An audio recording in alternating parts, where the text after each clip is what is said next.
Good morning guys. Kumusta po ang lahat?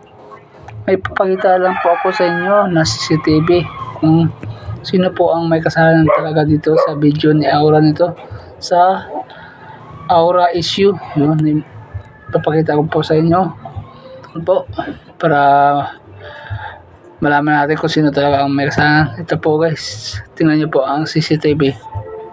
A few moments later. Nababatrip na siya dahil hindi siya napagbibigyan na magubad yung guy. Tapos sinasabi ng mga nasa paligid niya, magubad ka na kasi pre para makauwi na tayo. Yan. So as you can see dito, hinubad ng guy yung t-shirt niya.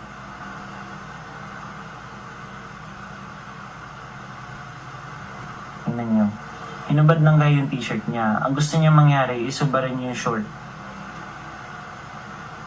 Kaso nga lang t-shirt lang yung hinubad. Tutulak niya yan. Yan. So, yan. Tingnan nyo. Nakahubad yung guy. Ang gusto kasi ng ni Aura is yung pantalon.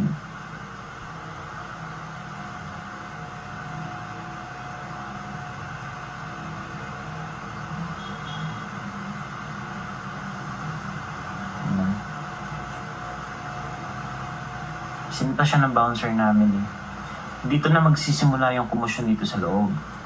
Nung papalis na yung mga lalaki. Sa balik tayo sa video 1.